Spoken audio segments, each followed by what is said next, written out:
안녕하세요, 신프로입니다. 요즘에 사실 좀 걱정이 많죠. 코로나 바이러스 때문에 정말 위생과 방역에 정말 총력을 기울이고 있는데요. 개인 위생을 생각하다 보니 저는 이제 메이크업을 하는 사람으로서 사람들하고 밀착을 많이 하잖아요. 그랬을 때 위생 관리는 어떻게 하는지 이런 부분 궁금해하시는 분들 계실 것 같아서 우리 메이크업 할 때 제품들 또 어떻게 소독하는지 그런 위생에 대해서 알아보도록 하겠습니다. 네, 먼저 메이크업을 하기 전에 손부터 닦아주시는 게 좋아요. 그래서 항상 손 소독제는 이렇게 스프레이를 확인하시고 눈에 들어가지 않도록 하셔서 손에 항상 뿌려서 손 소독부터 해주게 돼요. 사실 이걸 많이 쓰면 손이 건조해지지 않을까라는 그 염려도 많이 계시는데 요즘에는 보습 효과까지 주는 그런 제품들이 또 많이 나와 있어서 그런 제품을 사용하시면 괜찮을 것 같아요. 그 손소독제를 가지고 우리가 메이크업 제품들도 많이 소독을 할 수 있거든요. 그래서 요거를 사용하는 방법을 알려드리도록 할게요. 제일 많이 휴대하고 다니는 화장품 중에 하나가 쿠션 제품이잖아요. 이런 쿠션 제품들 제일 위생에 문제가 된다라고 하는 그런 제품이기도 해요. 그런데 어쩔 수 없잖아요. 우리는 들고 다니면서 꼭 수정을 해야 되기 때문에. 자, 제품에서 제일 위생에 중요한 부분이 이 퍼프 부분이에요. 근데 이 퍼프는 여러분들 얼마나 오래 쓰신지 모르겠지만 매일 쓰신다는 가정하에 2주 정도만 쓰시고는 이거를 교체해 주시는 게 가장 좋아요. 왜냐하면 이 퍼프 같은 경우는 세척해서 쓴다라고 하면 이 퍼프의 제 기능을 발휘하지 못해요. 그래서 이 퍼프는 여러 개 쟁여 두셨다가 바꿔주시면 좋고, 어떤 분들은 수정 메이크업 하실 때 기름 막 둥둥 떠 있는 얼굴에 막 바로바로 하셔서 오염이 쉬우신 분들은 일주일 안에 좀 바꿔서 사용하시는 게 좋을 것 같아요. 그래서 제가 예전에 수정 메이크업 편에서 소개해드린 방법인데요. 오염을 줄일 수 있는 그런 좋은 방법은 수정을 하기 전에 이런 미용 티슈를 이렇게 감싸서 먼저 노폐물이나 유분기를 제거해 주시고요. 쿠션을 사용해 주시면 훨씬 더 위생적으로 사용하실 수가 있어요.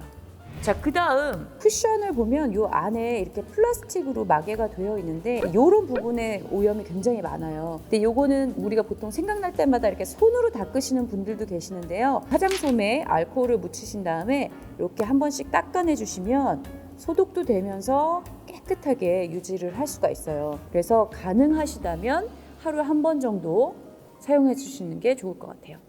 그리고 이렇게 열면 여기 외곽 부분 닿는 부분도 화장솜으로 이렇게 한 번씩 닦아내주면 훨씬 더 깨끗하게 관리하실 수가 있겠고요. 팩트 부분, 요 안 부분도 이물질이 많아서 좀 닦아내고 싶다 하신 분들은 사실 이런 일반 화장솜으로 하거나 휴지로 하시면 너무 잔여물이 많이 묻어요. 그래서 키친타올에 알코올을 묻혀서 이 부분을 한번 살짝 닦아내줘요.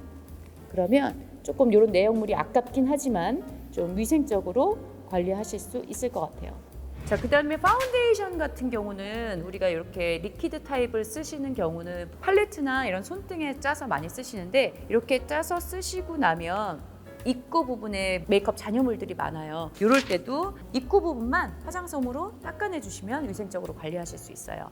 네, 그 다음은 이런 제품이죠. 컨실러도 그렇고 또 립스틱 제품이 이렇게 팁으로 되어 있는 것들이 많은데 사실 이런 제품들을 가지고 우리가 얼굴에 쓱쓱 쓰기도 해요. 저도 습관이 좀 그래서 쓱쓱 얼굴에 직접 닿긴 하는데 손등에 개어서 쓰시는 게 가장 위생적으로 사용할 수 있어요. 근데 때에 따라서는 직접 톡톡 발라서 이렇게 넣는 경우도 있죠. 그러면 조금 오염이 빨리 진행된다라는 거죠. 그거는 조금 주의사항으로 알려드릴게요. 자, 그 다음은 이런 펜슬 타입인데요. 사실 우리 이런 펜슬들은 아이 펜슬들이 많은데 눈 가까이에 이 사람 저 사람 다 하게 되면 오염이 될 수가 있겠죠. 그래서 위생상 좋지 않기 때문에 닦고 사용을 하거든요. 그래서 그런 방법을 쓰시면은 좀 위생적으로 관리하실 수 있을 것 같아요. 네, 그 다음에 이렇게 아이 팔레트 많이 쓰시잖아요. 아이섀도우가 있는데 먼지가 쌓이지 않게 이렇게 뚜껑이 있어서 관리를 하고 있지만 좀 여럿이 사용하거나 이렇게 좀 많이 오픈되어 있는 경우에는 티슈를 까신 다음에 큰 브러쉬로 위아래로 털어내시고요.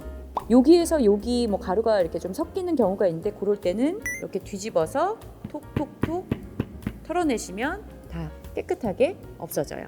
자, 그 다음 또 한 가지 방법은 혹시라도 내가 어떤 섀도우를 썼는데 이만큼이 오염이 됐다 하시면 이런 스파츌라로 이렇게 톡톡톡톡 건드려서 긁어내시면 돼요. 이렇게 물리적으로 털어내시는데 때때로 좀 소독을 요할 때가 생긴다면 직접 분사를 해주는데, 사실 저는 이거를 언제부터 썼냐면 미국에서 아티스트가 왔는데 아이섀도우 관리는 이렇게 하는 것이 좋아 라고 저한테 코멘트를 해줘서 그때부터 사용했던 방법이거든요. 그런데 제가 한 번은 이렇게 가까이서 막 칙칙 뿌렸다가 다 망가진 그런 경우가 있었기 때문에 항상 이렇게 멀리 떨어뜨려서 톡톡톡 이렇게 3번 정도 해주면 제일 좋더라고요. 다음은 립스틱 관리하는 법을 알려드릴게요. 네, 립스틱 같은 경우는 이렇게 자기가 잘 쓰는 방향이 있어요. 그래서 그 방향을 중심으로 해서 이렇게 몇 번, 한 3번 정도 이렇게 닦아내 주시면 그 표면이 깎이기 때문에 그렇게 관리를 하시는 게 좋을 것 같아요. 이런 도구들을 소독할 때 개별 소독을 해주셔야 되는데요. 먼저 스파츌라 같은 경우는 화장솜에 이렇게 스프레이를 한 3번 정도 뿌리시면요. 이렇게 촉촉히 젖거든요. 요거를 반으로 접어서 이렇게 닦아내 주시면 돼요. 그래서 복원하실 때는 금방 마르기 때문에 이렇게 뉘어서 말려 놓으시면 돼요.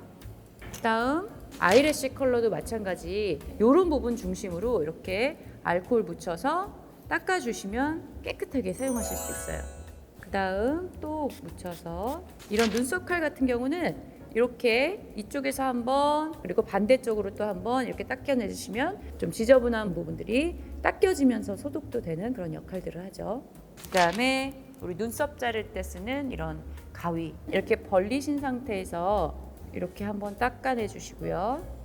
뒤돌려서 또 한번 이렇게 닦아내 주시면 깨끗하게 닦여요. 그리고 이거 뭐 살짝 뒤집어서 끝부분을 중심으로 이렇게 닦아내 주시면 깨끗하게 소독이 될 수 있겠죠. 그 다음 제일 많이 쓰는 게 아마 이런 브러쉬들일 거예요. 근데 이 브러쉬들을 매번 비누로 세척하기는 어렵잖아요. 그래서 보통은 이런 브러쉬를 사용하고 나서는 이런 화장솜이라든가 일반 티슈도 괜찮아요. 이렇게 닦아내시고요. 화장솜에 알코올을 분사해서 1번, 2번 이렇게 닦아내 주시면 굉장히 위생적으로 브러쉬를 관리하실 수가 있어요. 네, 제가 오늘 그 메이크업을 할 때 해야 되는 그런 위생에 대해서 알아봤는데요. 그 메이크업 아티스트들이나 저같이 교육을 하는 이런 사람들은 위생을 정말 첫 번째로 하고 있다는 거 꼭 알려드리고 싶고요. 그리고 여러분들도 사실 개인 위생 철저히 하셔야 되는데 메이크업을 할 때도 우리 개인 위생 좀 철저히 하셨으면 좋겠습니다. 네, 여러분들 코로나 조심하시고 건강 꼭 유지하시길 바랄게요. 다음 영상에서 또 만나요. 안녕.